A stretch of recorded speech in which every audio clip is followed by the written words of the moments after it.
In this video, we're going to show you how to install the brake flex hose on your Buick Enclave, located behind your front wheels.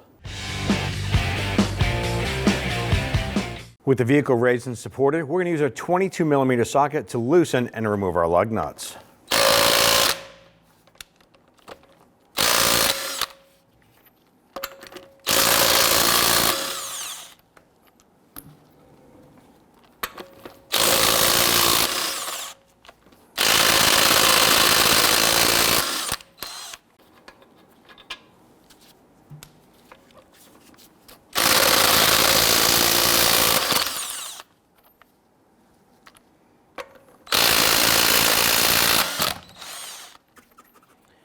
Once we have the lugs removed, grab that wheel and tire, remove it, and set it aside. Now, the flex hose comes up here and it goes to this bracket. The flex hose is actually locked into this bracket, almost like the octagon, or it could be a flat spot on the metal piece here that locks into a notch on the metal bracket. Then we have our hard line that comes up. It's held in to a 13mm nut that threads into the flex hose, and there is a metal horseshoe clip right here. You can actually see it's white, has a little tab on it. We're gonna have to pop that off afterwards. Now I went ahead and soaked this down with some rust penetrant. I'm gonna use a 13mm open end wrench, and I wanna go ahead and break this line free here. I'm gonna gently work it. To loosen it, I'm gonna push in on it, and if it's stuck, you wanna be careful because you don't wanna twist and break the metal line here. Now we do have a catch can underneath to catch any brake fluid that will be coming out. It's not if it is going to come out. Definitely it will be coming out. Now before we remove that all the way, I do want to go ahead and pop this bracket off here, or this little horseshoe clip. There it is right there, and if you notice, has a curve in it, so you want that facing down when you install this. You won't be able to install it this way here. Very important it goes in the correct way. And if you push up on this, you can see it comes up.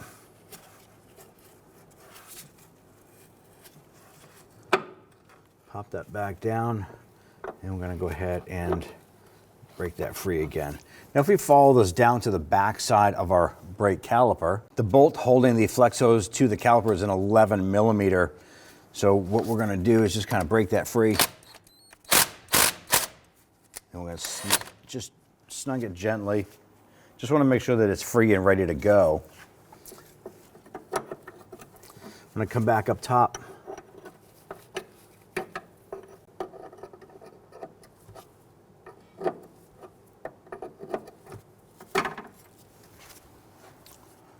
Go ahead and pop that out. Go ahead and rotate this here until it locks into place.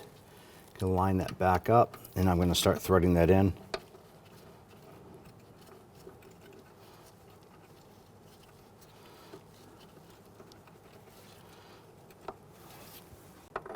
Make sure you get that started by hand and you know that it's threaded in.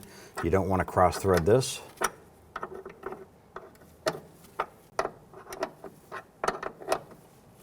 right. You want to make sure that's good and snug.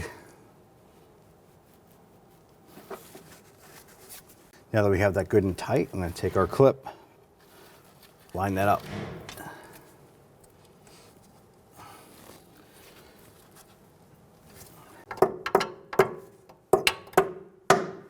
Go ahead and tap that clip on there. I'm going to follow this down to the caliper.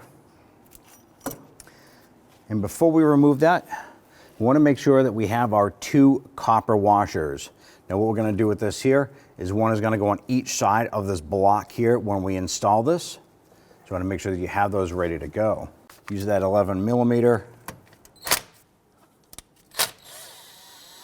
Loosen and remove that.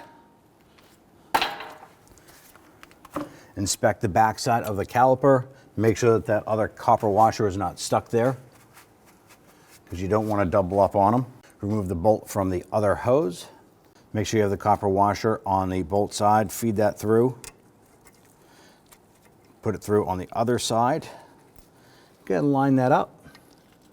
And we're going to get that banjo bolt started into the caliper. Make sure you get that started several threads before you put any sort of impact gun on that. Go ahead and snug that down. Go ahead and torque this down to 12 foot-pounds. Once that's torqued, go ahead and use some spray solvent. We want to clean this connection as well as this side.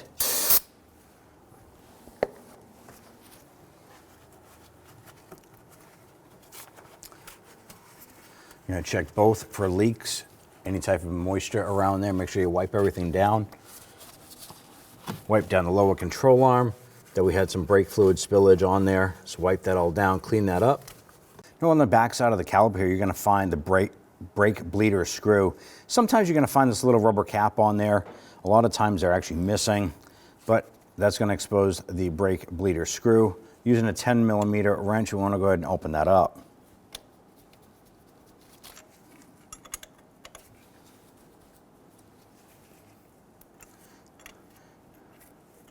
Now what this is going to allow to do is that fluid is going to come through the hard line. It's going to fill up the flex hose and come through and push the fluid through the piston on the back side, and then fluid is going to come out.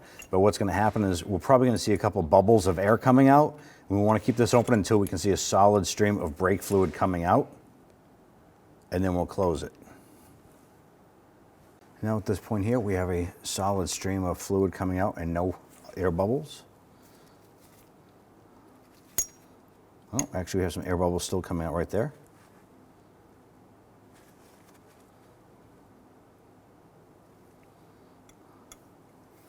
And it seems like they stopped, so we're going to close this up.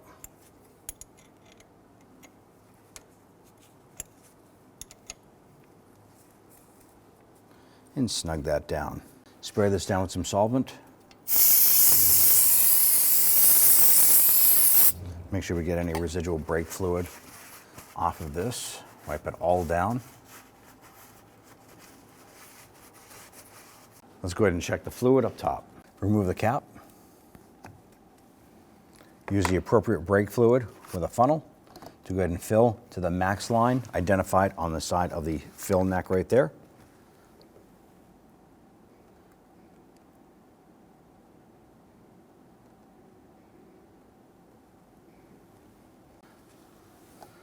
Remove the funnel,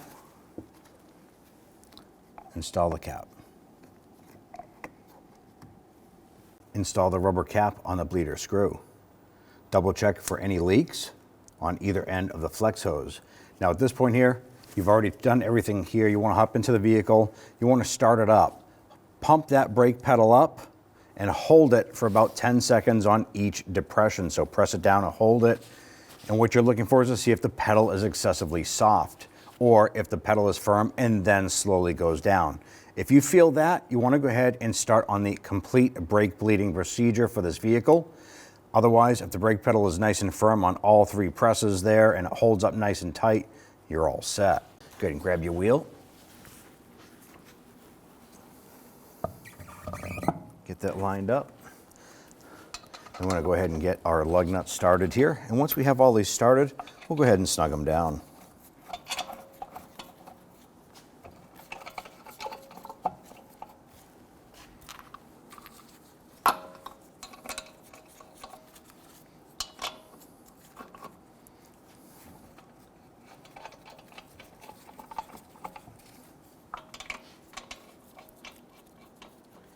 Ideally, you want to go ahead and tighten these down in a crisscross pattern.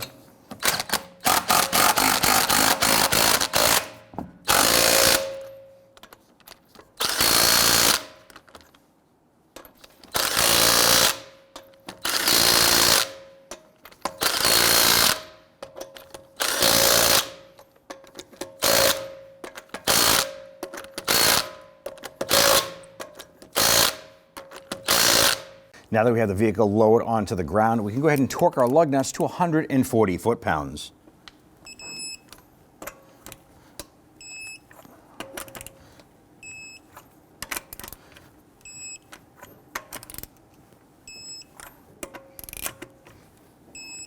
At that point there, you're all set. When only the best will do, demand TRQ. The only company that lets you view before you do. TRQ is committed to offering the highest quality aftermarket auto parts that are engineered for peace of mind. Thanks for using and viewing with TRQ.